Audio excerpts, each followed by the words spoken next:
All right, our first stop here in Mesopotamia is going to be an area called Sumer.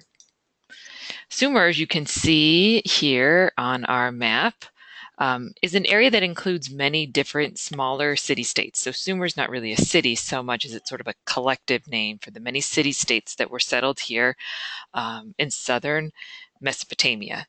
Sumer has dates of about 3000. Its high point is about 2800 BC, 2300 BC. I'm not a big stickler on dates, but it's important to know sort of where you are in time.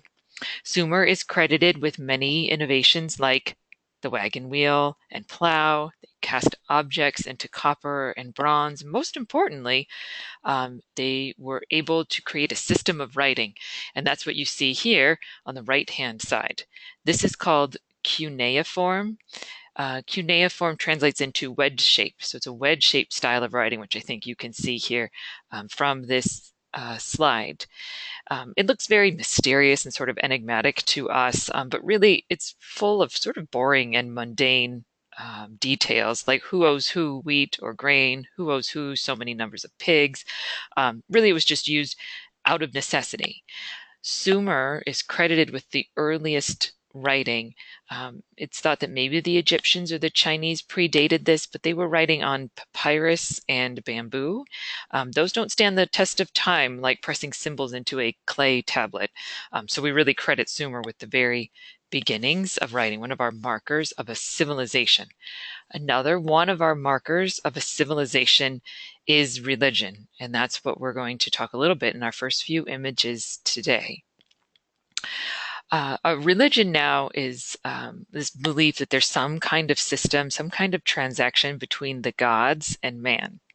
It's important to note that although we are in a period that has, or this territory that has this fertile crescent with its rainfall and that, it's important still to remember that this is a desert. The heat, the flooding, droughts, locusts, these are all things that sort of plagued the people there.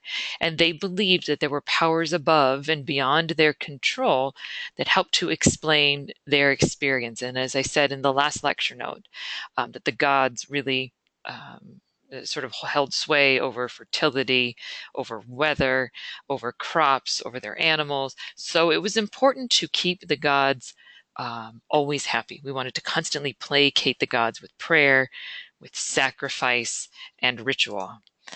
Our next slide that is going to come up here on the left and the right-hand side shows us one way to keep those gods happy, and that is by way of the ziggurat and the temple.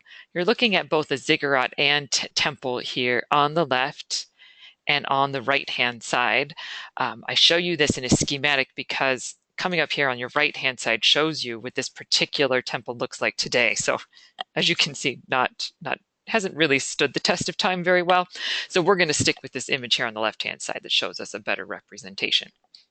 This comes from one of our Sumerian cities called Uruk. Our year is about 3000 BC. The ziggurat and temple complex that you see here was kept at the very center of the city of Uruk.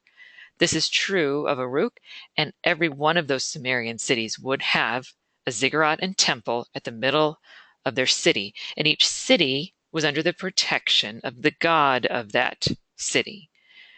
They would also have a king, and the king was the god's representative on earth and the steward of the god's sort of earthly treasure.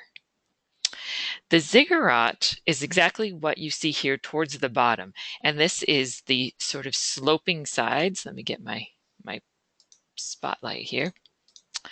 The sloping sides that you see along each side all the way up to the top here. So you can see that all the way down. That ziggurat is nothing but a platform. You don't go inside of the ziggurat. It really is just to elevate the temple that sits above. The ziggurat really helps to push the temple further and higher up into the sky. The function of the temple was to sort of be a launching point for the gods of the city, that they could mount into heaven at night, that they could come back down into earth. So by putting that temple on top of the ziggurat, it really just bridges the distance between the gods and man. It just takes that temple and it pushes it higher up towards the gods. So remember, with that ziggurat, you don't go inside of it. There's no burial. There's nothing goes on there. It really is just a platform, and it elevates that temple that is there on top. The temple that you see on top would oftentimes hold figures inside. So we're going to move to our next two slides here, and we're going to see what we would find inside of those temple. Here on the left-hand side are these worshiping figures. These come from a different ziggurat. This one's from a different city. The city is called Eshnunu or Tel Asmar, but it again gives you an idea of what could be found inside of each temple. These are worshipers. They're called the worshiping figures. We want to look at them for a couple of reasons. One, we want to talk about the style that we see here in Mesopotamia. So we're going to talk about them as works of art, but we also want to talk about their function. What was their purpose, and sort of how were they used? Looking at them, we can see that they have this sort of columnar body. So if you look at their bodies, that area that makes up the robe around their legs, they're very columnar. That means they look like a column all the way around. You can't really see a body underneath that robe there. Another thing to notice is that they are relatively stylized. Remember from our first chapter, we said stylized meant that they're really pared down to their essential elements. Not terribly naturalistic. We're just getting their very essential components. But another term that we can use to describe these figures is abstracted. Remember, when something is abstracted, we thought this in our first chapter, it means it is purposely exaggerated or distorted in order to enhance the content. So if we zoom in on these figures, maybe a little too much there. If we zoom in on these figures and you take a look at those eyes, you can see that those are definitely exaggerated. But what do they add to the content? How do they add to the meaning? So we want to talk about the purpose of those huge almond-shaped eyes that they have there. There are many different reasons that scholars believe that they are formed in this way, but the most plausible is it shows these figures inside the temple on top of that sloped platform of the ziggurat as being sort of very reverent. They are in awe in the presence of the gods. So they have these huge eyes that sort of show that they are in awe in the presence of the gods.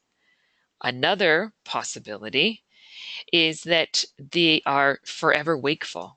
Remember, it's important to note that there are pretty harsh conditions here in this area, and that the gods control every aspect of life. We need to keep those gods always happy, always praised, always placated. And so we show these figures with these large, awake eyes to show that they are always forever wakeful in the presence of the gods. Looking at these figures, it's important to note the sort of the big picture of how art is used during this time. Here we see art used in the purpose of religion, for religious practice. Keep the gods happy and our lives will run smoothly.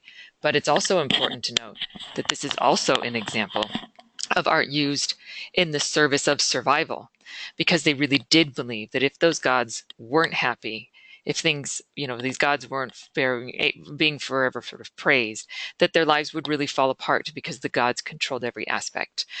So we have more than one real general purpose for these works.